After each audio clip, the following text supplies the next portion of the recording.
Welcome to Emergency Use Only, a podcast that offers you empowered living in a complex world with your host, Dr. Sean Rowland, founder and CEO of Jace Medical. Hello, and welcome to what really is a fun episode for me. Full disclosure here, our next guest is Aaron Asay. Aaron and I go back a few years. We're good friends. And actually, I was recently involved with one of his group. He's the chief medical officer of a nonprofit volunteer organization that specializes in international search and rescue and human sex trafficking. Their group is called Aerial Recovery Group. They also do a lot of work for veterans transitioning back into civilian life, helping give them the emotional, physical, and spiritual support to help them along as well. So a lot of really good work that this group does. Aaron himself, he's the real deal. Doesn't just talk the talk, he walks the walk and has for decades. And so we get to hear about his story, how he got to where he is today. He is a physician's assistant by trade, does a lot more in addition to that. Specifically, we will get into his work with doing undercover work with the human sex trafficking that we've been hearing a lot about in the news. Aaron actually has been involved with Operation Underground Railroad since their early days, worked side by side with Tim Ballard, who you've probably heard of, aware of the movie Sound of Freedom, which is still playing. Aaron's been on those operations, was one of those undercover operatives, and continues to work in that capacity as well. So he's the real deal, and I hope you enjoy this conversation as much as I did. So without further ado, here's Aaron. Okay, here we are. We are with my good friend Aaron Asay, who I just talked about before. Very privileged and honored to have some of his time today to talk about his life, his experiences, and some of the very, very important work that he is involved in that the world really needs to hear more about. And so thank you, Aaron. Thanks for making the time for us. No, thank you. I appreciate the opportunity to chat with you and to talk about these subjects. It is super important, and the world needs to know, what's happening. Just before we kind of get into a lot of that, I'd love to get into kind of who you are and tell us a little bit about where you grew up and maybe a little bit about your family life and what made you decide to eventually go into the Air Force and basically your life path. How did you get to be sitting where you are today? Oh man, that's you warned me about that question, and I was thinking, oh boy, where do I start? He's kind of given me a free slate, and people keep telling me, you should write a book because I think probably more than anything, not because it's interesting, but because it's so circuitous and it took so many paths, so many different directions. I'd start one way and I'd, veer another direction. So it was very zigzaggy, vectoring to where we are now, I guess.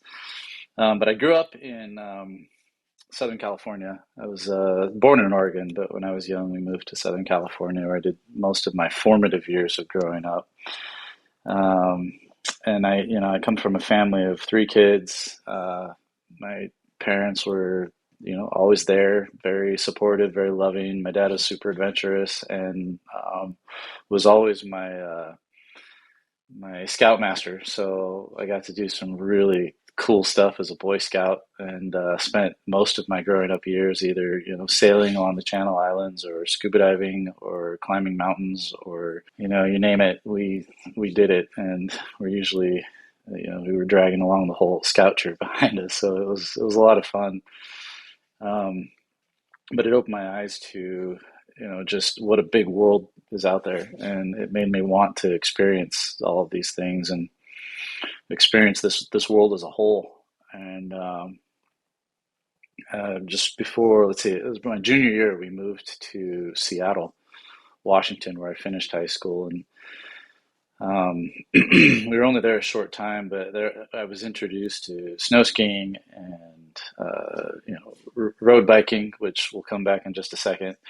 But I started cycling and doing some little competitions here and there, and got really into that aspect of athletics. I had played volleyball in high school and continued playing up there, and then started college after I finished high school, I was a terrible student, by the way, and that also will come back because I think it sort of has to do with the way, as I'm learning now as an adult and trying to be an adult learner, how my brain worked back then. I mean, I was a terrible, terrible high school student, nearly flunked out of high school.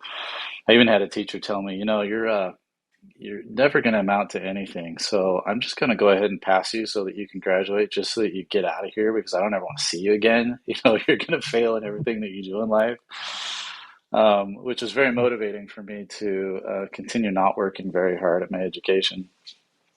But yeah, I went to my first year of college and I discovered some freedom. I discovered that I was kind of in charge of my own life. I didn't have somebody looking over my shoulder telling me to get my homework done. And, I actually flunked out of that too. I ended up getting sort of kicked out. I was going to Rick's College, believe it or not. I was in Idaho, and I got a job up at Grand Targhee, skiing, doing ski school. So I was teaching kids how to ski while I was up there. And I spent way too much time up there, not enough time in school. So they said, yeah, don't come back. So I went home and I had, to shorten the story just a little bit. Yeah, I had some experiences that led me to sort of open my eyes that I needed to take some responsibility for myself. And I couldn't just rely on my parents sort of guiding me and telling me what to do, that I probably really wasn't going to amount to anything. And I had made a promise. Something very significant happened. I won't share it here. It's sort of a longer story that I haven't really shared with a lot of people. But I made a promise to God that if He would help me through the situation, if He would help me to gain that responsibility, or that desire to have that responsibility for my own life, that I would dedicate it to serving Him. And He did. He followed through on His promise and got me out of a really scary situation. And I ended up spending the next 2 years as a missionary in Venezuela, because that was the promise, that I would serve Him and I would teach His word. And so, as you know, that is an option given to us as young Latter-day Saints, that we can do that. And not all the people know what that entails, but I'll probably just mention it. I don't know what your audience is like, but I spent the next year trying to make enough money so that I could take care of myself for the next 2 years. And I went to Venezuela and spent that 2 years. How old were you at that? Were you 19 or I were you a was little I was 20. 20? Yeah, I was 20. I went a year later because I needed to spend that Yeah. year earning money and kind of getting myself ready to go. So I worked very hard for that next year. I was actually painting houses with my uncle. He owned a painting company in Oregon. And that really developed my hatred for painting. It's a job that I never want to do, but yet my wife keeps roping me into, paint this room because you're so good at it. And actually, I'll be honest, I was good at it. I was actually really good at it. I can paint a straight line without an edge, using just a brush, and make it look like absolutely perfect, but I absolutely detest every second of it. So that was part of my motivation to become a professional and not have to ever paint again. But I still end up having to every once in a while. I went to Venezuela in 1992, and I had never really spent any time, in a nation. I mean, then Venezuela is very rich, but I still, as when you go to these places, you don't spend time in the rich areas. You spend most of your time with the poor and the needy, which is where I belonged.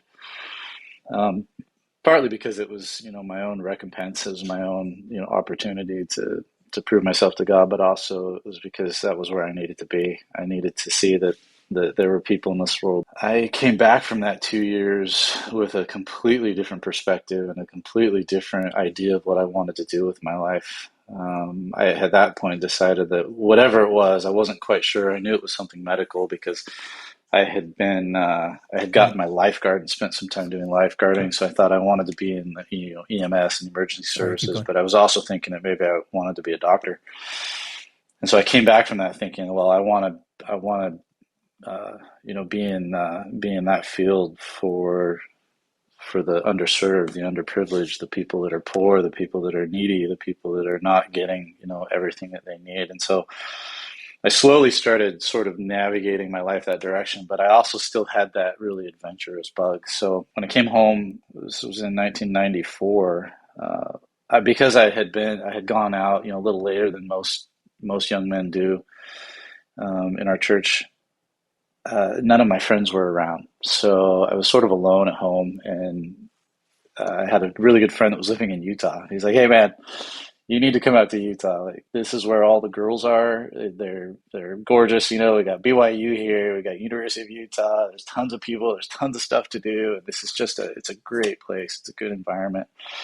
So I packed up a car and moved to Utah and got a job working at Sundance, initially doing some. I worked in the general store, and then I went out to the ski school, but I only did that for about a year. I was on ski patrol most of the time, and I absolutely loved it. I got my EMT, and I started working, sort of navigating towards that kind of medicine, that medicine environment, because I really loved it. It was a lot of fun. I loved going all the way back, the lifeguarding, but before that, my favorite thing was wilderness survival and the first aid merit badge were my two favorite scout things, right? So, and I always prided myself on having the best first aid kit, and so I always kind of had that thing about me that I always wanted to be the one caring for the other people around me. But so I'm working up at Sundance and living in Provo, and let's see, how can I fast forward this a little bit? I had started back in college. I was going to, at that time, it was UVSC. Actually, no. When I first started, it was UVCC. It still hadn't converted to UVSC yet. I was there that last year when it was the community college and went to the state college. So I was there for three iterations of Utah Valley University. So, which was great because I got to see them sort of struggling to become a full-fledged university, but I also got to benefit from them trying really hard to be accredited and be this really great school. So I was in classes, with professors that were recruited from these big schools in the East that had been brought out to sort of push UVU into the university status. But I was in classes that, they were teaching classes of 300 or 400 kids. And then, they came out to Utah and these guys are teaching, they're used to that, and they're teaching classes of 30. So I'm getting this one-on-one instruction from these incredible professors who were just really kind of giving it their all. It was really great, especially in the sciences. And I got my bachelor's degree in small business management, but it was the sciences because I was working on my pre-med. And I even took the MCAT. So I had a doc tell me once, he's like, "Hey, if you really want to go to med school, get your degree in business." I'm like, okay, that makes a lot of sense. Because, and he says, yeah, most doctors don't know how to manage their money. So he said, go get your degree in business, but get your pre-med at the same time. And so that was what I did. Yeah. I did the pre-med program, and I got my degree in small business management. And while I was doing my pre-med program, let me back up. I also met Amy while we were up there. She was also going to school in Utah. She grew up in California as well. That's my wife. And, we hit it off in the early 90s, not long after I moved there, actually. And we decided our lives would be awesome if we were together. So we decided to get married in 1996 while I was working through my degree. Had our first child in 1999, right before I graduated. So we had started our family during that time too. I think I took the MCAT in 2000. I didn't do too bad. I got a 26. And I had fully planned on going to med school. At this time, I was still working up at Sundance as a ski patrol, and I thought I was going to go into emergency medicine. And really interesting. During that time, it was actually I got a bee sting in my eye while I was working at Sundance. I was doing the summer bike patrol, and it was a really cool job. I got to ride around on the mountain all day long, except when I was working the lift or when I had to do trail crew, which both of those were pretty cool too. You know, it was this great like summer job for a student because I could study while I was working the lifts, and when I wasn't working the lifts, I was out exercising on my bike. You know, I was just riding around the mountain. Had to stay high enough in case somebody got hurt where I could ride down. So I actually I ended up being notorious for this apparently because when all of my children have now worked up at Sundance except for my youngest daughter, believe it or not, and most Oh, of them cool. doing the same job. You know, my son Noah was on the bike patrol just Huh. this last year, and he's like, "Yeah, you know, these guys all know you, Dad. They remember you. You're the guy who used to sling your hammock up on the top of the mountain and wait for that call to come in," which I wasn't supposed to do, but and I thought I was being sneaky. You know, I thought I'm like, oh, I'm just climbing up in the trees, hiding. You know, putting my hammock. Hey, if anybody calls me on the radio, hey, Aaron, where are you at? Oh, yeah, I can be down there in just a couple of minutes. You know, I'd unsling the hammock really fast. Yeah. And they're like, you know, we knew you were up there on your hammock the whole time. You weren't that sneaky, but nobody wanted to say anything. But yeah, it was a really great job. It allowed me to get through school. And so there's one day I get a bee sting, and we go into the work med, and the doc that was running the work med, I was with my wife. She met me there. This bee sting was terrible. It was right on my uh, in between, right on the bridge of my nose, but like millimeters from my eye. So of course my eye immediately begins to swell. So they send me to work med. And this doc was just very unhappy with his job and very unhappy with his life. And he found out while we were having a discussion that I was getting ready to go to med school and putting in applications. And he did, He's gonna actually. fix that He idea. fully fixed that idea by telling me, he said these words, and they stick with me today, and I can hear him saying them. He said, "Do you love your family?" And I said, "I do," because I had my second son was just born. He says, "Well, if you love your family, don't be a doctor." Like, what do you mean? He's like, "I have two Mm. sons, and I am a non-factor in their lives. They are growing up without me because of my work." And that terrified me. Like, I Mm. was immediately like, am I doing the wrong thing? What am I thinking? Like, this is terrible. Like, you know, I had this like existential crisis at that moment.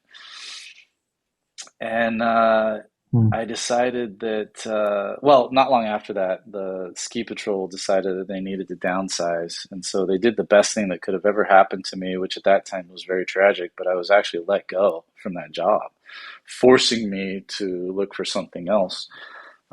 And I was just about done with my degree, and I didn't know what to do. And my friend and so I wrote a business plan during my bachelor's degree as my final like thesis, right?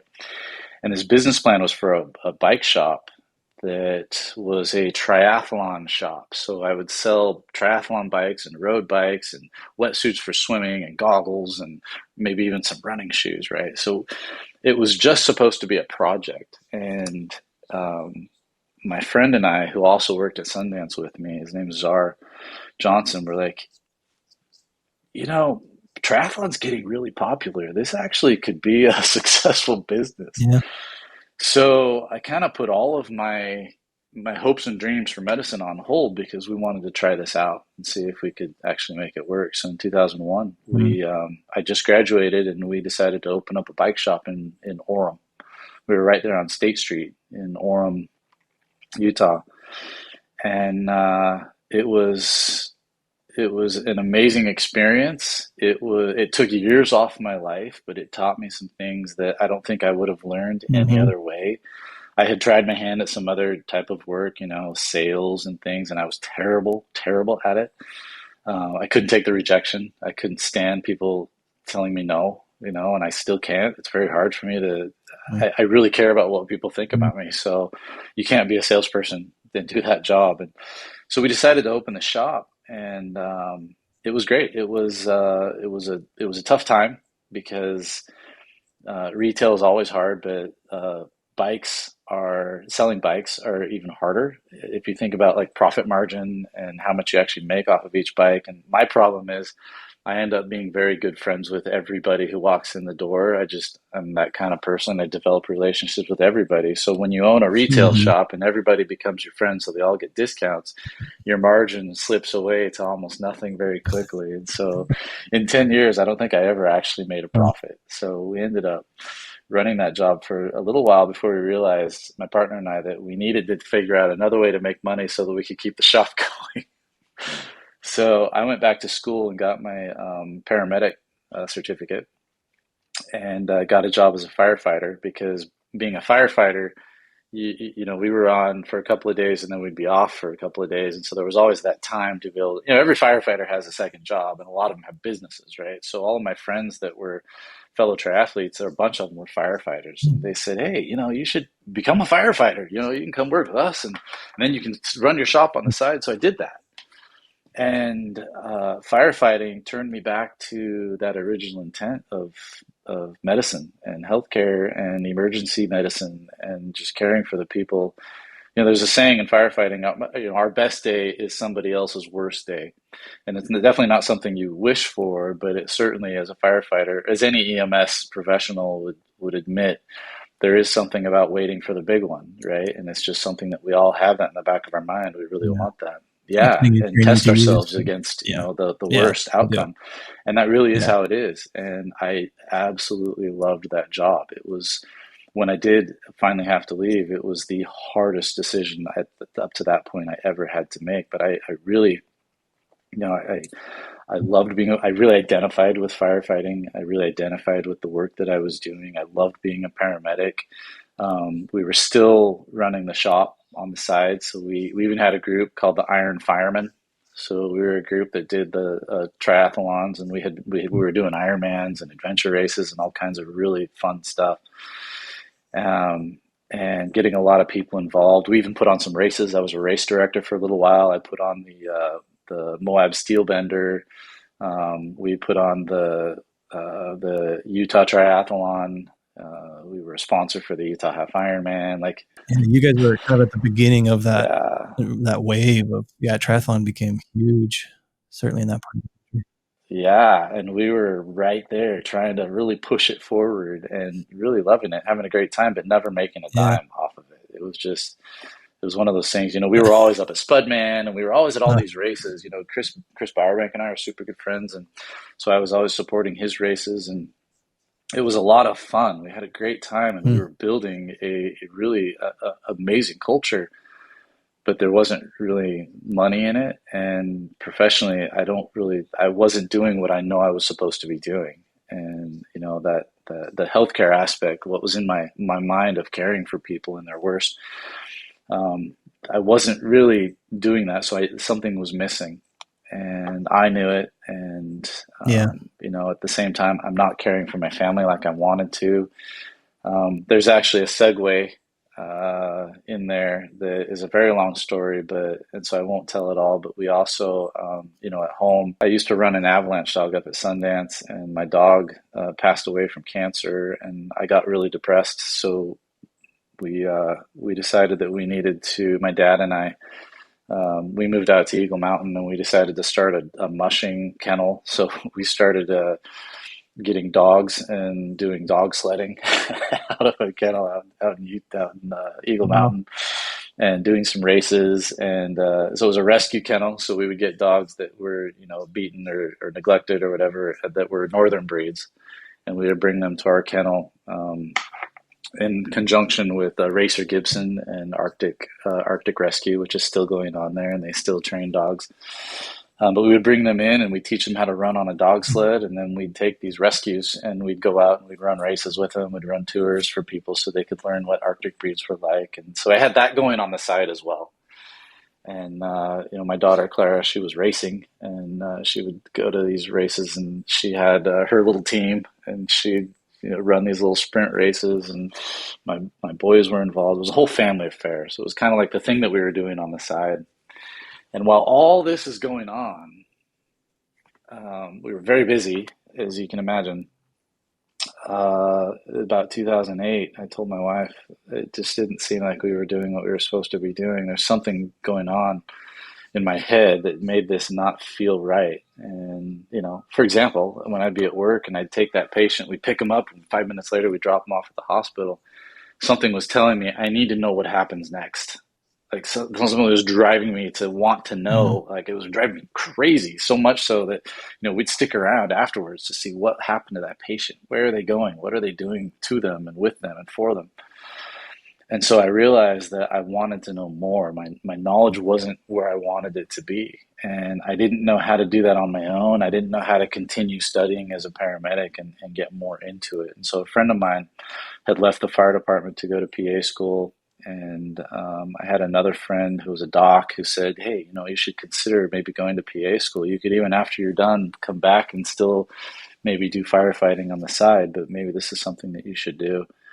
So that was where I started thinking that maybe I should leave the fire department. And that was a tough decision. We really, really struggled, because that was also during the housing crisis, and so many things happened that Oh, yeah. everybody was losing their 401ks and whatnot. So we prayed about it and really wanted to make sure this is what God wanted us to do. And we got the answer that it was. So I left the fire department. We sold the SBR Sports, and I cashed out my retirement savings from the fire department to pay for school. And we went back to school, and I became a PA. And Mm-hmm. I can't tell you, if I was maybe going back to always wishing that I had just gone to medical school in the beginning. I don't think so. I think the path has sort of gone the way it's supposed to have gone. At this point, I kind of feel like, Yeah. yeah, God made me go this route, because it wouldn't have happened a different way. I don't know, but I do know that Mm-hmm. opened my eyes, because during PA school, I spent time on the with the more rural populations of Utah. I worked for a few months on the Navajo reservation, in Monument Valley, Navajo Mountain. Did you go Yeah, I through, went was to this the through the University University of of Utah, or Tuscaloosa who's? program. So Okay. it Okay. was it was one of those experiences. We went to Guatemala and did an elective, and that was when I realized, okay, I'm not doing what I'm supposed to be doing. This is where I'm supposed to be. Um, I, I I Mm. realized that I should be speaking Spanish to my patients. I should be working with patients who don't have access to healthcare. I should be, fulfilling the commitment that I made when I was 20, to a greater degree. So when I graduated from PA school, my first job was working at a community health clinic in Rose Park, where all of my patients were either migrant worker families or displaced families, or families from 90% of my day was speaking Spanish. But I also had patients from Mm. places like Pakistan and India, and because that area is very much inner city type area community, and I loved it. I mean, I just felt like, wow, this is where I'm needed, because this is where healthcare is needed, and this, I'm doing what I need to do. But during that time, my son had also developed epilepsy, and I was living down in Eagle Mountain at the time. That's where my family was at, so I was having to commute all the way up there every day, and I couldn't be near my family to help with Yeah. the epilepsy. I felt like I was missing. My wife was having to take care of the whole situation, all the ordeal of my son having up to, he was 11, and he was having up to 20 seizures a day. And she was dealing with this all by herself, because I was, as I would be at work from 7 a.m. till 9 doing notes at night. And then I would drive for an hour and a half home. And I was not there. I was a non-factor in my son's life. So I did exactly what I was afraid of. Yeah. That was terrible. I felt Yeah. so guilty. Right. So I decided to move. I was also a National Health Service Corps recipient. So I was getting money to pay back my student loans. So I was kind of stuck working in that environment, but they allowed me to take a little leave. And I Mm-hmm. went and helped a doctor, Dr. Embley, open his first practice through Revere in Eagle Mountain. It was an urgent care, and I was running the urgent care while he was running the family med side, so I could be closer to home. But while we were there, we realized that my son was, by the way, miraculously, God intervened, and he has been seizure free for 8 years now, and that's another story in itself. Oh, That was absolutely God's hand working in our sounds like, yeah. lives for the benefit of my son, and all, I think, because of my wife. and the fact that she was at his side for Mm. the whole thing. But we decided that Utah County was not giving our children the upbringing that we wanted them to have. So we were inspired to look for another job, which ended up being in Hana.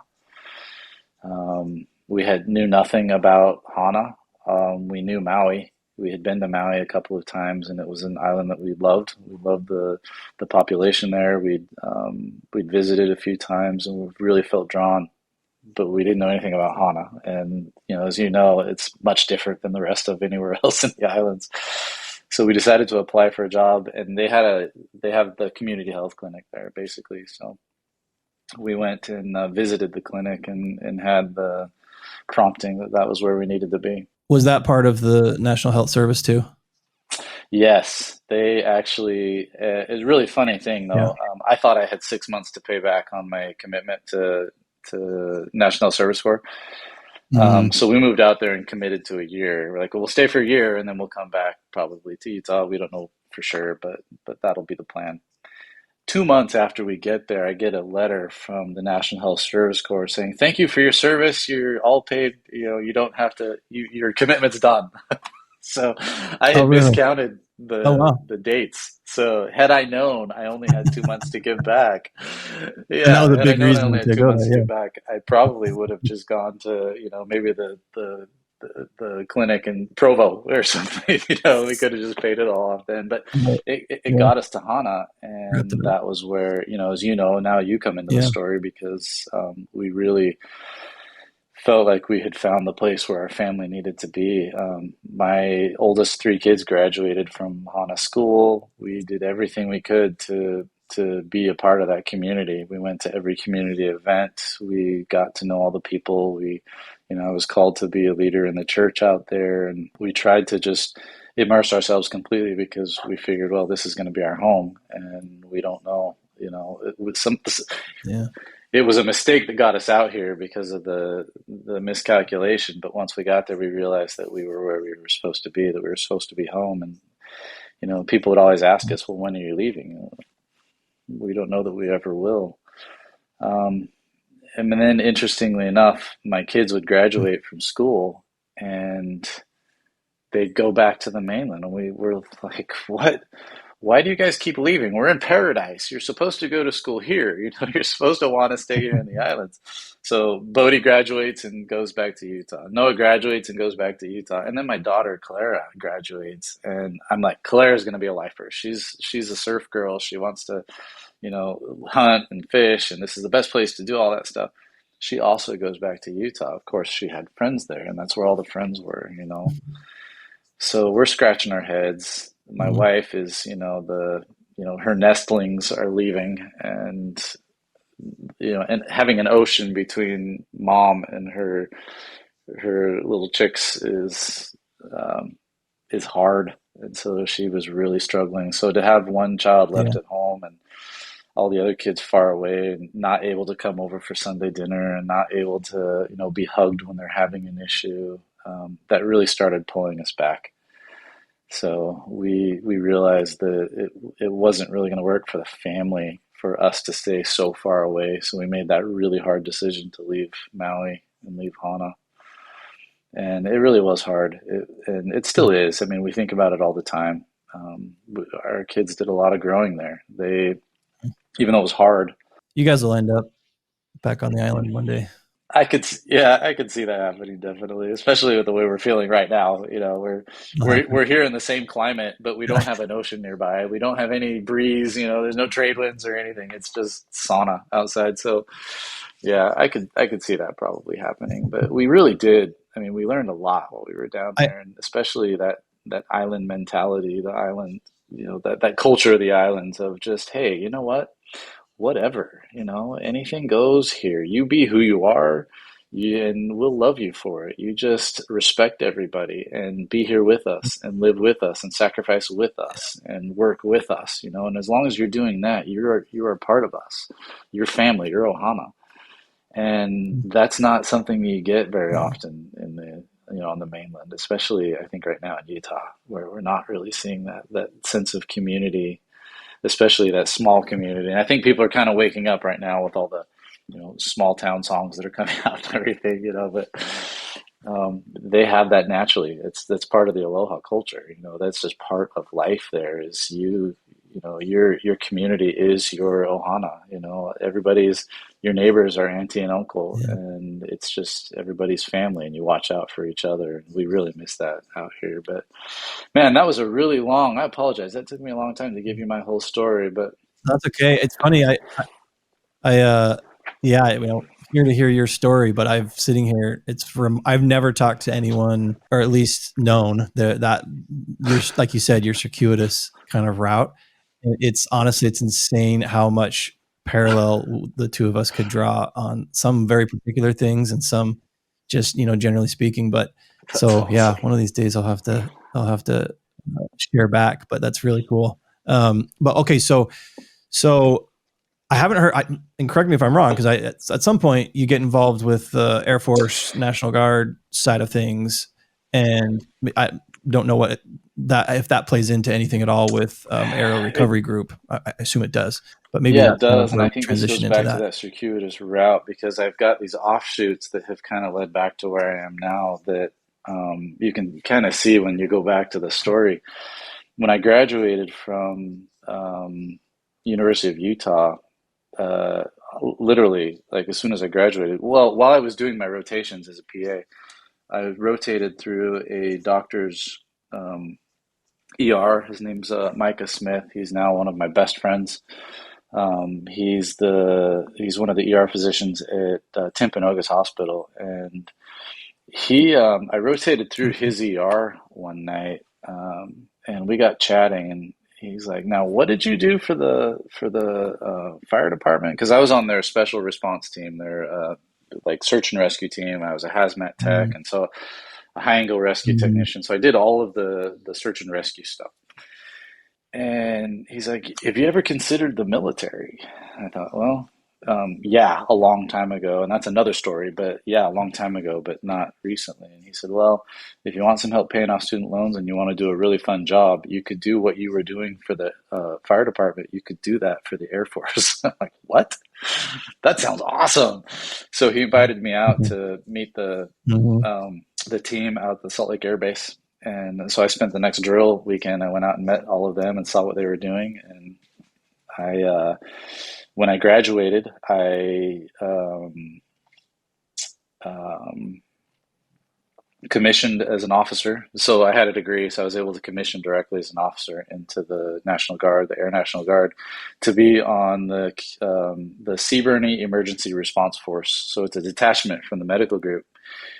Basically, our job is a homeland security job. So we're tasked with deploying to one of the FEMA regions within the United States to disasters involving chemical, biological, radiological, nuclear, explosive, or any other event. So pandemics would be included with that, which is why I got deployed for the pandemic when I was down in Hawaii for COVID.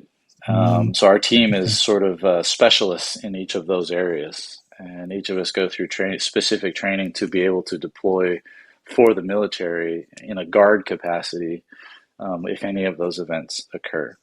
So that was because I was wishing I was still in the fire department. While I was in school, I would hear we were right by a fire station, and I would hear the fire departments leave, or I would hear the fire truck leave from the fire station, and the sirens would go on, and I would disappear from class for a good half an hour. I'd be with those guys on the truck, right? And I'm thinking about going, I'm listening to the sirens, and, and then I'd come back to the lecture. Like it happened every single time the truck left. It was driving me crazy.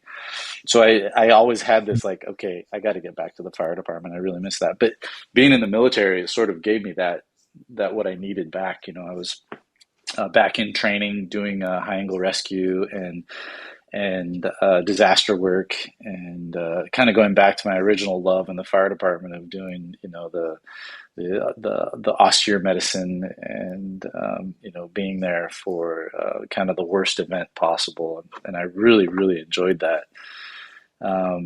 And so with the military, I was with them. Let's say I commissioned in 2012. And then when we left to go to Hawaii in 2016, I transferred to the unit in Hawaii, who I'm still with now. So it's the exact Mm. same unit. It's a sister Okay. unit, but with the same mission, but the mission is for FEMA region in Hawaii. So we cover the Pacific Rim and Yeah. everywhere the FEMA regions cover in the Pacific Rim. So, and it's great. It's a Mm. part-time gig, right? It's part-time military, but any guard member will tell you that it's very much not part-time. We spend a lot of time training, a lot of time working, getting ready, and then also deployed. I've had a year-long deployment that was broken up into two sections, but where we were able to then go serve. So that's the military part. And then let's see, 2014, end of 2014, I met Tim Ballard. And How did that meeting come about? well, actually, interestingly enough, it was before that. So Tim moved to Utah, uh, 2012, I believe. And a lot of people don't know this, but Tim's an author. He's written a number of books. He's have Yeah. you read any of Read them? some of his Yeah, the books. Washington George Hypothesis, Washington. Lincoln Hypothesis, Yeah. the I American love that book. Covenant. So that Yeah. was how I met Tim. Mm. Before OUR Oh, okay. existed as a organization, when it was just an idea in his head, Tim was already an author. He had written the book, The American Covenant, and in fact, I was just talking to Tim about this just the other day. He's like, telling the story, way back when he would go and give these like presentations of his book, and he's like, man, literally, like I think 12 people bought that first book. And I'm like, Tim, I was one of those 12. I had one of your books and I read it, and I was so stoked to meet you when I found out you were moving to Eagle Mountain. He was like, what? No way. Because I truly, I mean, I truly felt like it was an inspired book. He truly was, I believe, following the Spirit when he wrote that book and listening to God and telling him, how the scriptures really play into what the United States was founded for and what our founded fathers were inspired to write in our Declaration of Independence and in the Constitution. And how important it is that we don't forget those things now, right? And I was very, very much like wanting to learn more, wanting to know what else he had in his mind. So long before OUR, I wanted to meet Mm. Tim, the author. So he moves to Utah, and I Mm. had a friend who was also kind of the same mindset as me, and we're like, "Hey, I just found out, Tim's moving to Utah, so we get to go meet him and talk to him about his book." So this time there was no indication of anything. I Mm. didn't know anything about human trafficking. I didn't even know it existed. It wasn't, to me, it was a complete non-factor in any decisions I was making because I didn't know anything about it. But Tim was giving these presentations about his books. One of them in Lehigh, there's I think it's a a Motel 8 or Motel 6 or whatever. And so he would get a conference room and he would give presentations about his book. And so I went to one of his book presentations one night, and he was talking about. I think that one was he was presenting. He was just getting ready to write the Lincoln Hypothesis, and so he was kind of giving a little presentation on it. And then at the end, he was talking about his idea for Operation Underground Railroad and how he wanted to start rescuing kids, how they were getting ready to go on a mission, which soon after that was Operation Triple Take, or the one that actually the movie is about, Sound of Freedom. And that was the first time I heard about Operation Underground Railroad. So it was only an idea at that point. I didn't know anything about it, but I was also really kind of in the beginning of my medical career and then the beginning of my military career. But at the end of 2014, beginning of 2015, they had an operation that had some issues. So he came to me after that. He's like, Aaron, I need operators to go with me that have more experience, that are have some military background, and I definitely need somebody who's got some medical experience because we're getting in these really dangerous situations, and it's only getting more dangerous. So he invited me to go on the next op. So Mm. January of 2015 was my first op to the Dominican Republic, um, and it's kind of I won't share the story It's kind of a long one, but that opened my eyes to what trafficking was and how prevalent it is and where you can find it and what these victims go through. And like, it was that trial by fire, or that learning, from a fire hose or whatever you want to say. Like the whole concept of human slavery as it presents in its current form was exposed to me during that one operation to Dominican Republic, and I came back from that. Was it a successful operation, or what? Can you say a little bit about? Yeah, it was a successful operation. We rescued 26 um, uh, 26 victims. About a third of them were children. This was an operation where we were delayed in doing the rescue because the traffickers were late because they were having trouble checking the kids out of school. If that doesn't give you an idea of what we got into, right? These guys were able to check these kids out of school so they could bring them to a sex party where they thought they were going to bring them to sell to us, but there were police waiting with us to arrest them when they showed up. So a handful of traffickers were arrested, and we were arrested along with them. And instead of taken to jail, we were taken to the airport, and we flew home. And then the rest is the government, the prosecutors were able to then prosecute those arrests. So that was my first operation. That was the beginning of my work with Tim and with OUR. It was, I think, probably one of those pivotal times in my life too, where I kind of knew that experience was going to change the trajectory of my life from that point on. Yeah, that's what was some of the emotional fallout there, the effect that you said kind of in one go, you kind of saw the whole thing and what it encompassed. But personally, what was that like for you? The impact was such a blindside because I didn't really know. I didn't really know about it. I thought, well, it might be happening, here and there, but the numbers we see now, the 30 to 50 million people enslaved, the $150 billion a year industry, those were the same. Those numbers have grown, but they weren't much lower then. So this was a worldwide gigantic industry then, and it was working its way towards becoming the number two fastest growing, well, the fastest growing trade, but the number two largest criminal trade on the planet. It was just about a year later they decided, no, this is bigger than running guns. So for me, it was a blindside. I realized this. How can this be happening now? I'd read about the transatlantic slave trade. I'd kind of understand the concept of of just human slavery from years past. In the ancient times, but it didn't really ever occur to me that this would be something that we're dealing with today. And then to see the actual victims, to be with them, to be taking pictures with them, to be next to them as they're expecting me to then go take them into a room and rape them. Like it was so not anything I had ever had to deal with in my brain at any point in my life. From that perspective, that standpoint. So I didn't really even have a frame of reference. I didn't really have any place where I could say, oh, okay, I kind of understand this. I didn't understand anything about it. I understand the concept of abuse. I don't understand the concept, or I didn't then, of exploitation, abusive exploitation, so that somebody can make money off of it. Like that's the part that I was really struggling with. And that was where I kind of had that existential crisis. Like, well, is this how people are in the world? I've already seen, I know what it's like in Venezuela. Was this happening while I was there? And if this is happening in these places, is it happening here in the US, which we know full well it was.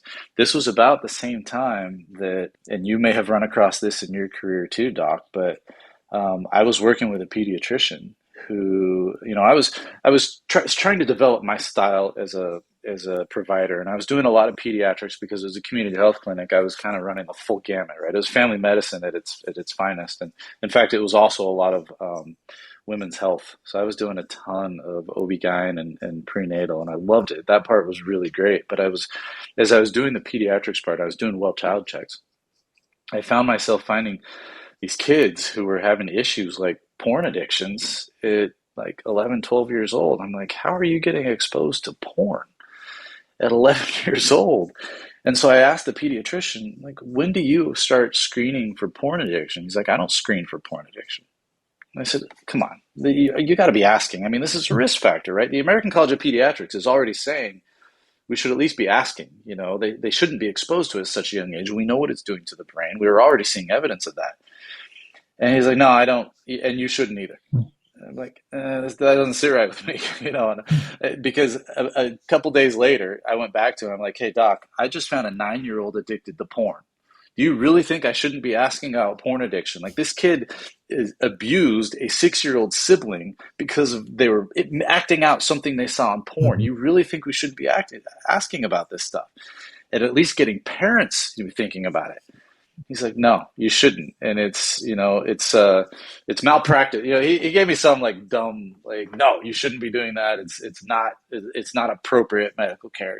Don't even be asking. So that threw me off. He's a pediatrician, and I'm thinking he should be, at least concerned about these patients. Well, then a couple days later, he doesn't show up for work. And yeah, and my friend was actually engaged to him at the time, and she didn't show up for work either. And so I was trying to get a hold of her, couldn't get a hold of her. And then our clinic director comes out, and she's like, I gotta tell you something. She pulls me out of a meeting. She's like, yeah, Dr. So-and-so was just arrested. Apparently he's got child porn on his computer, and they did a sting and raided his house, took his computers, and Jeez. yeah, he ended up being convicted of having CSAM on his computer. So there had to have been a part of you, and maybe you've had to wrestle with this multiple times, but certainly after that first mission, there's got to be a moment where you say, can I just go back to the bubble I was in before and just let this world do what it's going to do? Like, I don't want to be in this darkness. I don't want to participate. Has that crossed your mind? What have you done with that? I had, I don't know if you've seen Operation Toussaint. Have you seen that movie yet? So that's the one where we did. Yes. So we found CSAM in Utah and tracked it back to Haiti. And on Super Bowl Sunday in 2017, we went to Haiti and did a sting operation with the Haitian anti-trafficking task force. I didn't know you were in on that one. Yeah, I definitely know that one. Yeah, that was. Yeah, I was there for that one. I've got some stories I could tell you offline about that too, but it's really funny when I watch that movie with people. Instead of a hour and 10-minute documentary, it actually ends up being 3 hours because I'll pause it and I've got these side stories of things that happen because there was so much that went into that, and most of them are these miracle moments where God intervened and had us do something different, or something happened that shouldn't have, or whatever, to make the outcome that occurred happen. So we're down there, and we're working, and we're trying to do the work that we set out to do. We're trying to arrest a child abuser, a trafficker who was making child sexual abuse material and selling it to the world. And it was great. We made the arrest. It was actually pretty flawless the way it worked out, although it wasn't, well, actually that's probably another story I'll have to tell you another time, but it wasn't actually flawless. But we thought we had done some great work, and we left, and not long after that, we found out that she had bribed her way out of jail. And that's in the movie. Yeah, and that was when I'm like, dude, I just risked my life. We barely made it out of that country alive because the Haitians, they knew that there were white people that had been abusing children. There were white pedophiles, and they were trying to get away and get on the airplane. Oh, not because they thought you were undercover guys. They wanted to get you for being the pedophiles. they wanted to kill us. So we actually ran from Port-au-Prince, got on the airplane just in time, and then these riots broke out all over the city. And had we stayed in that country, we would have Wow. been killed. So to go through that Hmm. and to be at home thinking, okay, we got one of these evil people off the street, and then to find out that the system that we were working in actually aided in allowing her out. And then these kids that we rescued, we found out that they were let go back to her. They were released from their care to go back to her.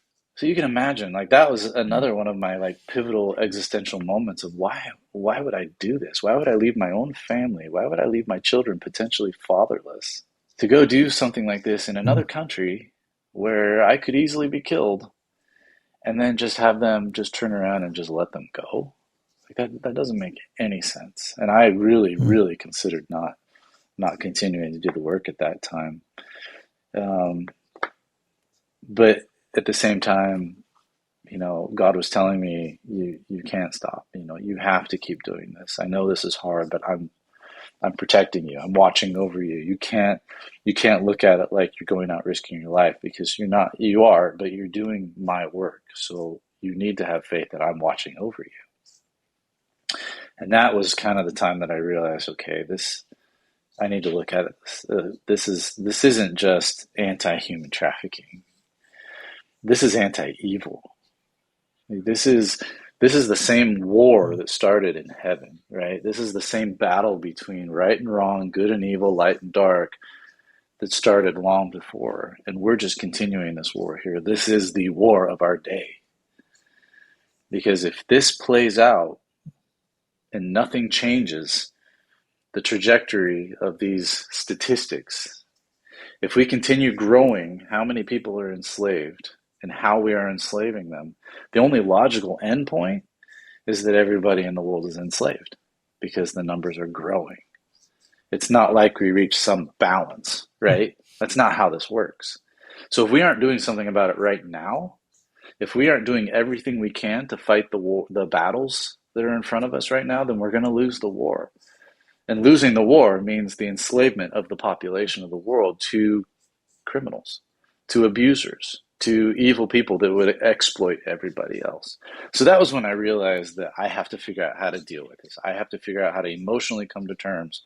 But even more than that, I have to figure out how I can have that faith that I am being watched over, because we will all admit that it's dangerous. We know that we're going in harm's way when we go. We know sometimes bad things happen. But you can't think like that. You have to do everything you can to minimize that.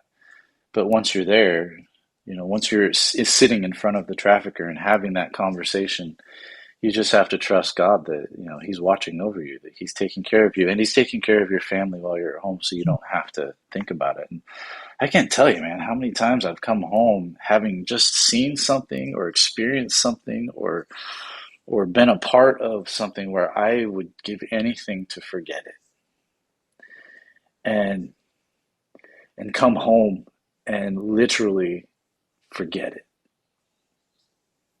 There's missions that I know I went on that I can't really tell you what happened.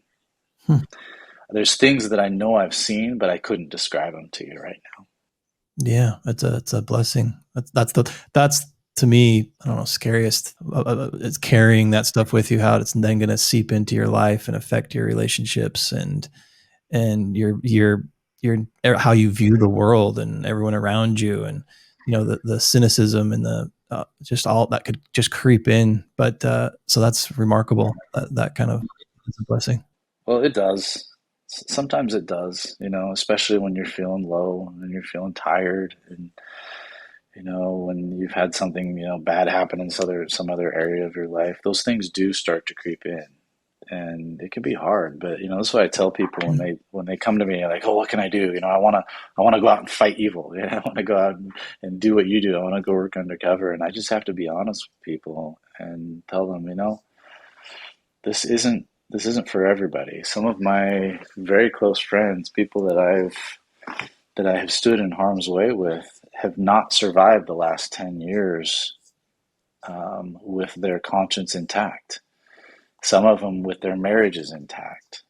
Mm. If you don't have a very strong testimony and faith and reliance on a higher power and some foundation at home that keeps you centered and keeps you stable, which I tell most guys, look, if you've got a solid relationship with your wife and you've got kids at home, then you're a candidate. Like those are two really good things, because I know, looking at that person, I know, okay, he's got a foundation and that relationship with his wife or her husband, depending on which gender.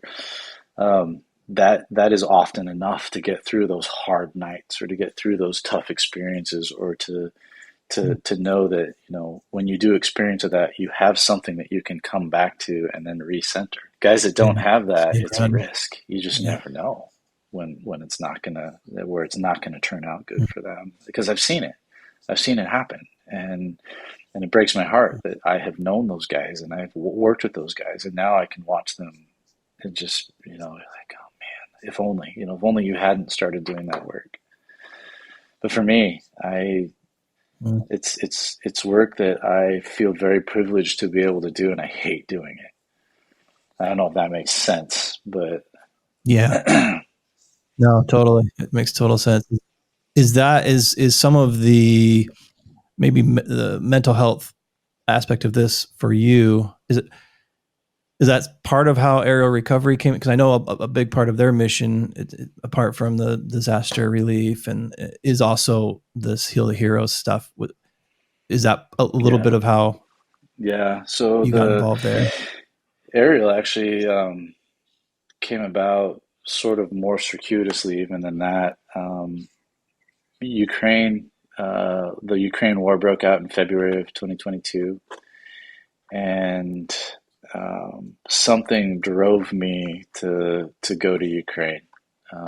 I don't know why I felt so compelled to go, but my very good friend Matt Cooper, who at that time was with OUR, he was also friends with Jeremy, and he called me up one day. He said, "Man, Jeremy went to Ukraine last week, and I really feel like I should go." And I said, "Matt, I feel like I should go too." So we should say Jeremy's the one of the co-founders of. Jeremy Locke is the co-founder of Aerial Recovery. Yeah, former Green Beret. He's an absolute saint. All he wants to do is good and help and be there when people are having their worst days. So very similar mentality to mine. And we had done a little bit of work, some education work prior to that. So I knew Jeremy, and I already felt a kindred spirit to him. And I knew if he was there, then there's a reason for me to be there. If he was there, then I probably should go too. And I can't tell you any more than that. I just felt this desire. And of course, I'm in Hawaii, and I got my clinic, and we just come off of COVID, so we got all the building back up from COVID. So I had all these things going on, but I just knew there were kids in need in Ukraine, and I needed to go. So I dropped everything. I asked everybody I could for donations, and I loaded 8 big, like huge duffel bags full of all the medications I could get. And honestly, it was Maui Medical Center and the Maui Medical Group that sent most of those medications. Like they literally probably sent $10,000 worth of medications. Like they loaded me up. It was awesome. And every single one of those meds, I mean, literally every pill when we got there was counted, bagged, and I took them to the hospitals that we were passing on the way to go pick up orphans. And to see the faces of these docs and nurses when we showed up with exactly the pills they needed, with exactly the medications they needed, with exactly the treatments that they were looking for. I mean, I've got other stories related to that too, how I didn't think I brought a certain pill. I was certain that I didn't.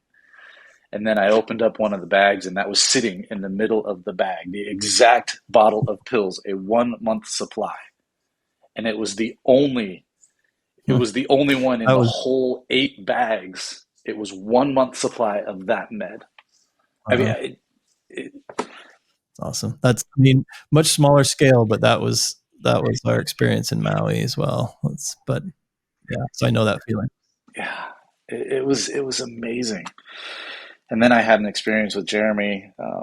This one's way too long of a story to tell, but we very quickly discovered that the orphans were the ones that are most at risk in Ukraine, and it was a race against time to go get orphans off the front line and get them to the safe side, the west side of Ukraine, before the traffickers could get to them. So we were essentially racing the predators to these orphanages and loading them up on buses and bringing them to safer orphanages on the safer side of the country. So we were already finding evidence of human trafficking, and of course, I'm back in my element. I'm like, okay, this I know. I know exactly who we're fighting against. It's not the Russians; it's predators. Maybe talk about that a little bit, because that's not something that I was aware of, and I don't think the general public realizes.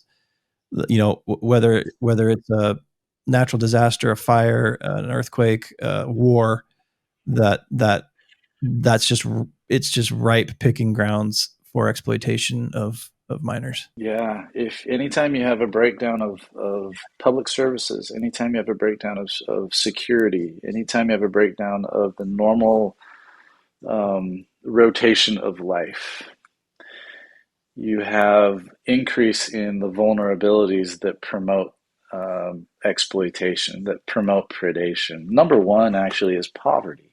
So anytime you have people that are lacking in just the normal things of life, you have increased predation on those people. So anytime you have a chaotic event, a disastrous event, or a war, and you basically increase that vulnerability, the vulnerability of poverty. People can't meet their regular needs. So unlike systemic poverty where people might go generational, this is poverty that happens immediately. It's acute poverty, but it's where they have been often displaced, so they don't have their homes, they don't have the security of their homes, they don't have security of their neighbors. So what happened in Ukraine is the war breaks out, and Ukraine is well known for having a very large population of orphans. And part of that goes back to the fact that Ukraine has been at war for many, many years, almost a decade, right?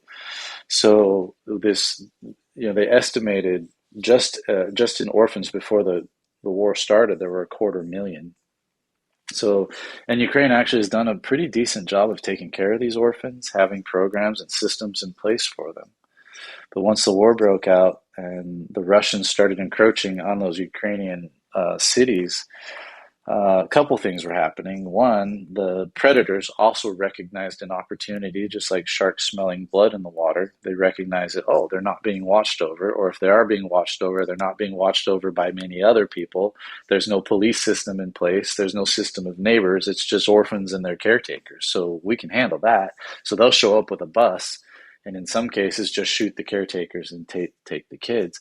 But also the Russians were getting involved by taking whole busloads of children under the guise of where they're going to adopt them back into Russian culture, and they would just ship them into Russia. They estimated thousands and thousands being sent into Russia by a fake adoption. So, but that's also trafficking. So, and they don't even have records of this. So these kids just disappeared.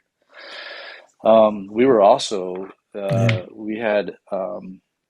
we would go pick up children, or we'd get assigned. The government would assign us. We weren't just cowboy vigilante going around buses picking up kids. We would get assigned from the Ukrainian government. Hey, these are the orphanages that we know are at risk. Can you go pick them up and bring them back here? This is the place where you're going to take them. These are the services they're going to receive when we get there. Aftercare is a very important part of what we do. So in this case, aftercare was getting them to another orphanage.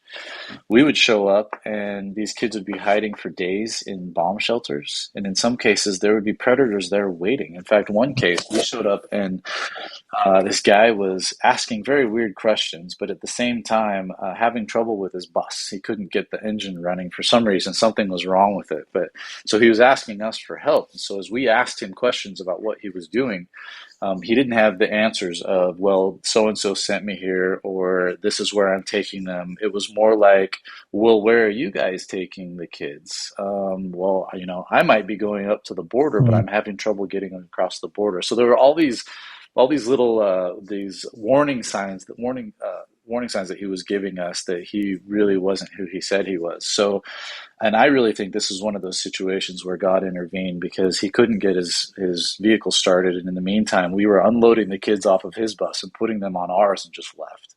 And he was left there with an empty bus and an engine that wasn't working. That I'm guessing probably started working once we were out of sight, which that's how I have Right. it in my mind, right? But anytime you have a breakdown, and this is what we saw in Hawaii too, where you've got a mass movement of displaced people, the predators know that that's the time to go find prey that can be exploited. So they will do things like offering shelter and food or jobs, or offer to take you to another location where it's better. They will offer things in exchange to kind of get the hook in. Hey, I'll give you this, but you have to give me that. And in some cases, it's more rare, but in some cases, especially with children that are just left alone, they just take them and they'll just load them up in a car and just go. Anytime that you have vulnerable teenagers, you have a lot of the same predation that you see even when there isn't a disaster. So with the teenagers, it'll be like the Romeo. Some guy will come along and and say, hey, you know what, you're really pretty. Why don't we? I'll take care of you. Come stay at my house. Or, hey, you're really pretty. You lost your home, so you ever think about modeling? You should. I got a job for you, and you can start rebuilding your life right now. You just come with me, and let's get you set up. We'll even take care of your family. We can send them a bunch of money. You just start doing this.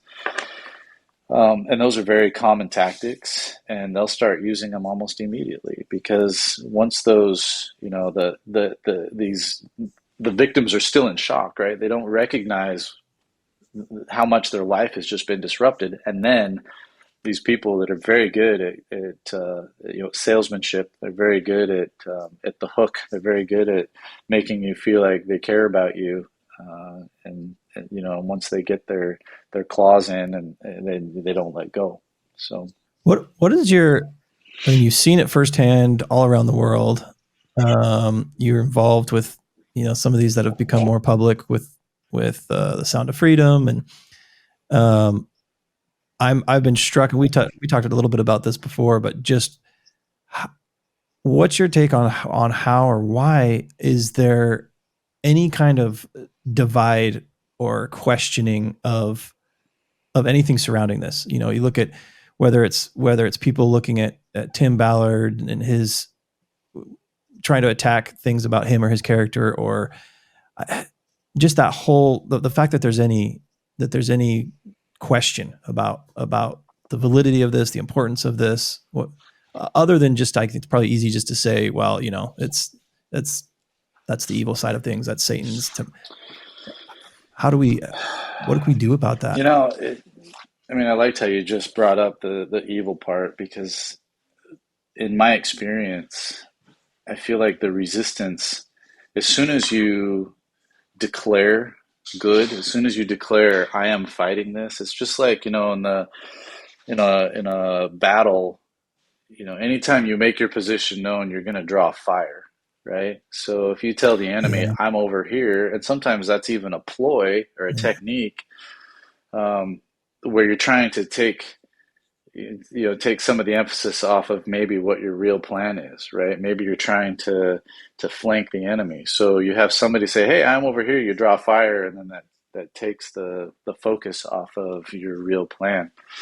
And I feel like in a lot of ways, as soon as you declare, I am going to stand up against evil, you begin drawing fire. Now, whether or not the devil is a opponent where you could actually then take the focus off what your real plan is, I think he's probably a lot better than we are at fighting these wars. So I think what the real truth is we just make ourselves a target. And that's been my experience, is every time I've stood up and said, this is wrong, I am against this, I am fighting evil, I've had the most random like resistance come out from directions that I just never imagined. And when you talk to Tim about it, especially, we had a conversation about this just recently about, places where you think are secure, friends that you think are lifelong and completely devoted, stabbing you in the back, and I think those are the things that really happen because Satan is very good at what he does. At the same time, where does this resistance come from besides him? I think it's a big industry. So if you think of it in terms of just the overall revenue that's generated by the trafficking in humans, $150 billion. So think about the revenue that's generated by a company like Apple or Microsoft. Now you start getting into the amount of money that's actually generated by this crime. What kind of resources does that buy? I mean, these people have access to much, much more than we do. They have access to the best technology. They have access to basically everything that I don't have access to or that we don't have access to as an organization. They do. Or are you saying, like, because when you think about the areas you go into, the guys you're posing to be, you go into Haiti, you go into wherever, and I guess you think about these who are these people, these pedophiles, they're just these guys who sit in their basement computers and eventually get brave enough to go seek out something in real life, and they're just these shady, quiet. But it sounds like, I mean, sure, that's a part of it, but are you saying that there's also a lot of this that's on maybe from higher levels, from people who, like you said, who have a lot of money, a lot of resources? I don't know, maybe then we're talking about kind of the Jeffrey Epstein crowds, but yeah, it's organized. It's an industry. It's a business. So while, yeah, we spend a lot of time hunting down those individual pedophiles. Those are often the guys that are the scariest ones in your local neighborhood, right? They're the ones that you need to be worried about your children coming in contact with because they're the ones that might be next door. But on a grander scale, and a lot of times what we end up getting involved with is the organized groups, the cartels, the mafia groups, the organized gangs that have recognized that this is where really all the money is. You can only really sell a drug once, and then you might have middlemen, but you generally sell a drug and then you use it, right? People aren't like that. You can take a person and you could stick that person in a room and put an ad out, and you could sell that person 8, 10, 12 times in a day and make a couple $100 for each visit for somebody who wants to come use that person and abuse them in some way. So that's way more lucrative than a drug that you take once and it's gone, and now you have to go produce more. So you think about a child and how many years that child could be used as that product. Yeah. That's a way better investment if you're just looking at business, right? If you're just looking at the consumption of a product, and if you're just looking at the laws of economics, it's good business. I mean, it's terrible to think of it that way, but that's really what it is, and that's what we're fighting against. So that's why you end up with, I think a lot of this stuff that we're seeing online probably is organized. Is organized by a deep state that's involved with the all the things that you hear about the adrenochrome and the Hollywood elites. And I don't know how much the Hollywood elite story actually plays in, but I can tell you that I have had direct interaction with organized gangs and cartels who are very technologically advanced, who know how to scour the internet and social media and to hide their activities and how to find us. And they're hiring people that have retired from government and who have been trained by the highest levels of government in secrecy and in how to use technology for nefarious purposes. I've seen them. I've talked to them. I know who some of them are. I've tried to, hunt them down too. They have access to all these things, but we don't. Our access is very limited. So you can kind of imagine a couple of things from that comment is, one, just how dangerous it is for us to be doing the work that we do, but also just how hard it is for us to fight this evil, just how hard it is for us to fight this particular adversary, because our adversary is very organized and very technically savvy. I guess really it's like maybe it's for some people, you want to approach it. It's sexy to think of the conspiracy and think about the Hollywood elites, but there's also, I mean, it's like the drug, people who are homeless out on the street doing drugs and to people who have all kinds of power and influence doing drugs. It's in that industry, that support that is, benefits from that. This is the same thing. I think it crosses all those boundaries. It crosses, and it's not so much, we don't need to fixate on one aspect or another, other than to know that it's going on, to the degree you've mentioned repeatedly, which is huge, the numbers, not getting better, only getting worse. So what, and you said from an operational level, certainly it's not for everyone, but you have people who want to help, who want to be waving their arms saying, hey, I'm out here fighting for good and willing to make sacrifices. So what are ways that other people can get involved, help this cause? To answer that question, I think maybe backing up just a little bit might help me answer it, because it actually it's part of the answer, and that's the whole industry. If you look at it just from an economic standpoint, you've got the supply and the demand. Well, why is this an industry? Why are we having to supply humans for consumption? Because my work involves sex trafficking for the most part. I rarely do get involved with labor trafficking, but every once in a while we find it, and there's lots of crossover. But why is it that we are demanding? So why are these organizations supplying so many? Why are there so many children and women and even men in many cases? Why are there so many involved? Why are there so many victims? So that's the supply side, but we have to look at what is it, because economics, the supply and demand, what usually drives it? Demand, right? Supply is almost always driven by the demand. So in this case, why are there so many? Why are we demanding so many men, women, and children? So if we just look at the sex side, what is it that's driving this need to have child sexual abuse material? And why isn't all the billions of videos and pictures that we already have enough? Why couldn't we just everything stop now, and that could just be just what the supply is, right? There's no more. This is just how much we have. Just use this and everything's great. But no, we're producing at an ever increasing rate every day the child sexual abuse material all over the country.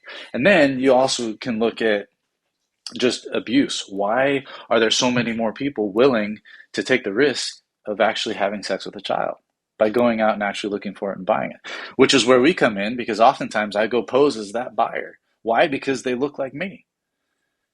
Why? Because the guy that's usually visiting that country to go have sex with a child is asking the same questions I'm asking.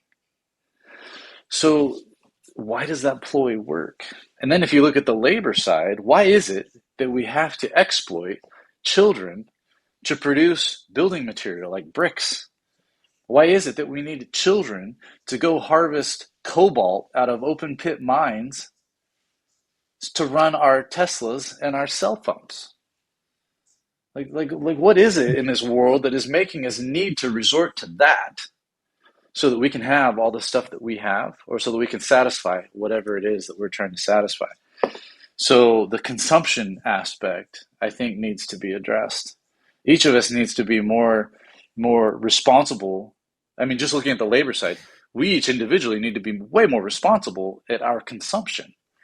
So not even talking about the sex side, but am I somebody who's looking at the companies that I'm purchasing my things from and making sure it's not from child labor? Am I trying to only buy electronics from companies that have proven that they're not harvesting lithium and cobalt from on the backs of dying children in mines? I feel like you took that in a different direction, but it's the right direction. No, honestly, because it's the answer that nobody wants to hear, because there's context and nuance there that I mean, you mentioned how Satan's probably a lot better at this.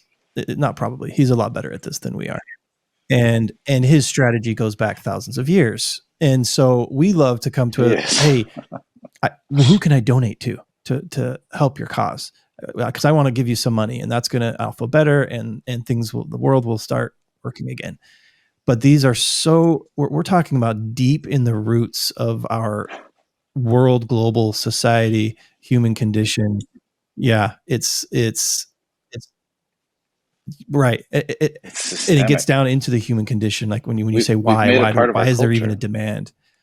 Breakdown of the family, breakdown of morals, all these things, and they have, and it's so pervasive into other things as well, whether that's not just exploitation of minors or of other people, but it carries through to everything. And it's the harder answer because it makes us really have to look inward and change things about us, about our characters, how we, like you said, even those actionable things about, okay, well, I'm going to look into companies and make sure that they source things responsibly, and that's great.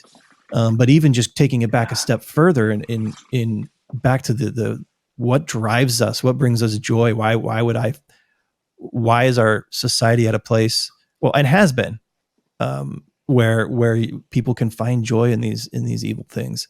And it gets back to just, your relationships with each other, with a higher power, with uh, just those things that we need to do to get closer to each other as a human family. And those are hard things that take time, and that's not what we want to hear as an answer. They're hard things to do. Yeah, I didn't even talk about the on the sex trafficking side. What's driving most of that is the porn. And there's a question, man, you bring that up in a mixed group and Yeah. talk about something that's polarizing, because there's a lot of people that think that there are no victims in pornography, because they're only thinking of it, well, if I'm just in the privacy of my own home, in my Mm. office, I'm looking at porn, I'm not Two consenting adults that are producing it, and I'm not harming anybody. There's no such thing as two consenting adults in the porn industry. And there's absolutely nothing about consent in child sexual abuse material. So the problem that we have is, what is breaking down in our society? What moral code needs to be reinforced, or how do we even do that to reduce the consumption of pornography? And nowadays, pornography has even changed. The pinup posters from the 1950s is not the same porn that we're dealing with today. And it used to be that you wouldn't even consider any of the fetish porn, but nowadays, more than half of the porn that people are searching for online is for anal sex. Sorry, I didn't mean to bring that up during your podcast. I'm not sure but it's yeah, real, right? 10 years ago, you wouldn't even real. consider that. Nowadays, it's okay to Yeah. even mention it to your friends. Oh man, this anal porn site, you got to check this out on OnlyFans. But 10, 15 years ago, you wouldn't even dare say that because it was so taboo. So we're losing all of those normal taboos, and Mm. it's driving this industry to create more abusive porn. So now Mm. they're estimating that 100% of the porn is abusive. So if that's true, I guess it's drawing those connections, like to say, because you can. That's an observational thing that no one can refute. no, How yeah, you could see the it if you wanted to degradation really go search it. Yeah. over time, but then connecting that to, well, you can look at you can look at that objective data, but then connecting that to the result on a more kind of insidious level, deeper into how that then translates into changed societal behavior. I think that seems to be where you start to get people who can make their arguments about, no, that has nothing to do with it. This is just people expressing themselves, and actually, it's good for us because now we can be free to be who we are.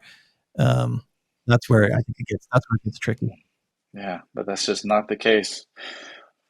When you talk psychologically, if you talk to the experts in this area, they will, for the most part, agree unanimously that it is detrimental, that it does not allow for normal brain development and growth in children, and it especially doesn't allow for, even after you're an adult, for you to have normal interactions Yeah. with people. It tends to start to change all of those things that you would normally do, perspective and how you might treat somebody and how you're thinking about other people, and all of that changes, even so much so that you can measure it on an EEG. So if we know that porn consumption is Mm. negative or has a negative impact, and if we know that you actually can have an addiction to pornography, just like you could have an addiction to any other drug, that we wouldn't be trying to control that or minimize it, or at least have some way to guide its use, and definitely to make sure that it's not abusive. We don't have anything like that. Hmm. So actually, to further answer No. that question of yours, though, Well, what are we doing yeah, I to think this. reduce that? Are we talking about it? Porn is still a very taboo subject. It's very difficult to even talk about it at church, where we should be able to talk about things like that, because that's very much a morality thing, right? But we can't. We usually can't even bring that up, because you say the word porn, or you say the words Yeah. child sexual abuse, and people immediately go, "Oh, that's a sensitive subject. We probably don't want to talk about that. We especially don't want to talk about that around our children." Well, they're the exact ones that we should be talking about it, because guess what? The average age for being exposed to Yeah. pornography is 8. And on top of that, they're being exposed to predators. And when we allow our children to be online without anything blocking them from these predators, there could be upwards of 1,000 different predators searching for every single child online, just waiting for that one moment for them to just ask that one question that will get them starting to have a conversation. So would you allow your child to go swim in a pond if you knew there were 1,000 sharks swimming in that pond? No, you would never in a million years let your child do that. But yet we do that every single time we let them online, without parental controls or without some oversight of their interactions. Anytime we let them have access to any chat room, on any device, on any app, in any game, at any time, because predators are in every single one of them. And I mean every single one. We had a case here where dad got his, or no, it was a grandfather, got his child a fishing app that showed the fishing holes around the area, and you could post the big fish that you caught in that fishing pond, and then post it online, and everybody could kind of compare. It was totally innocent. And this child was accessed on that app by a predator, and then the grooming process started. It was a very innocent app that fathers and sons were using all over the state. And that child was then groomed. Fortunately, the father noticed and brought it to the attention of the police. A known predator. This predator actually was had already been a convicted sex offender. I hope people listening realize, like, the unique, your experience, not just as someone who knows about the porn industry, about these details and statistics, but actually someone who's been in a child sex brothel at these parties around, like, you've seen it firsthand. This isn't just something that it's real, and your experience is so invaluable, and your perspective is so invaluable and should be taken, I think, with a lot of respect and weight, the weight that it deserves. So I really appreciate your willingness to speak out about it and to be public with it. Is that something, I know we had touched on this earlier too, just do you feel like there's been a shift, or maybe in beforehand where maybe you would be a little more hesitant to be as publicly kind of out in the front about it as you are now? What's changed? Yeah, I used to really feel like I needed to really protect my identity and stay hidden, and only expose myself to the predators that I'm hunting. And when I come home, I'm just mild mannered PA that just goes to the clinic and sort of keeps a low profile. But in almost 10 years of being in this space, I've only seen the numbers go up. I've never seen a statistic improve. So everything I've done in the last 10 years, I could take it as, well, it's all been for naught. And what am I doing? Why am I even bothering? But I prefer to think of it as, well, I need to do my job better, and I need to not try and do it alone. Not that I'm doing it alone. I've always been supported by very good organizations that I strongly support to this day, and colleagues, but it's a very, very small community, and But the it's still time has it's a passed small community. for keeping secret. So what I've decided is I need to be more vocal. I need to share my experiences, and I need to just trust that God's going to protect me. He's going to watch over the work that I'm doing, and he's going to, if my identity needs to be protected from somebody nefarious, then I need to trust that he's just going to do that. Because if I stay silent, nothing's going to change, because my work model hasn't changed. I'm still doing the same things. So I can't expect any change unless I'm willing to Yeah. take that risk. And Yeah. something that I've noticed, and that I need to be more vocal about, is, if you want God to be active in your life, this is something I've kind of really just learned recently. If you really want God to be active in your life, then you need to take risk whenever he presents risk to you. If he says, this is the hard path, you get to choose, the riskier one is probably going to invite him to be involved in your life more. And I think that's where we're at. I think I need to trust that he's telling me, don't be so shy about this. You need to be vocal. You need to stand up and let your voice be heard by everybody that was willing to listen. So I don't know. That's really, no, that's really, that really resonates what you said about being willing to take the more difficult or the riskier, and seeing God's hand more directly in your life as a result. I think I could absolutely agree with that in my life as well, even just recently. So there's a lot of truth to that. Yeah, that's great. Well, we need to have like a story time where you just give us all your, we'll watch Operation Toussaint and have you pause it as we go. Give us we'll just record it. That'd be awesome. That would be a lot of fun. Yeah, I've got some good ones. That movie, man, there's so many things happen. I mean, really, to allow that to happen. And for your listeners, the end of that story is that woman, the madam who we were chasing the first time, was rearrested, and she was given a prison sentence. We had to go back a year later. And I'll just give you a little side story. I don't, I typically delete all the pictures from missions off my phone, but for some reason, that first mission, I didn't. For some reason, I didn't delete the pictures. And a year later, we were looking for our target on the street, and it was dark. It was nighttime, so it was dark, and we couldn't really tell from a distance if it was her or if we could call in the police to do the takedown. But she had a very distinct walk that I remembered, kind of a waddle, and I had remembered it from the year prior. That I remember thinking when I saw her walking up, wow, that's a really funny walk. And I went back through my phone the year before, and I found a video that was still on my phone that showed her walking from a distance to the party that we had organized 1 year earlier. And I showed the guys in the car. I'm like, you guys, this is her. Look at this video. And it showed her waddling. And then we looked up the street, and there was her waddling to one of the guys that she was about to sell a kid to. We're like, that's her. And we were able to make a positive ID because I had still had that video on my phone, which wasn't something that I typically do. I usually erase and get rid of all the real evidence that's important. I get rid of it. And in that particular case, all of that had been transferred to the police. And usually those ones I delete, and I didn't. So that was one of those moments when God intervened for some reason. Yeah. One of those many, probably. Oh, that's cool. That's a fun little inside info. That's cool.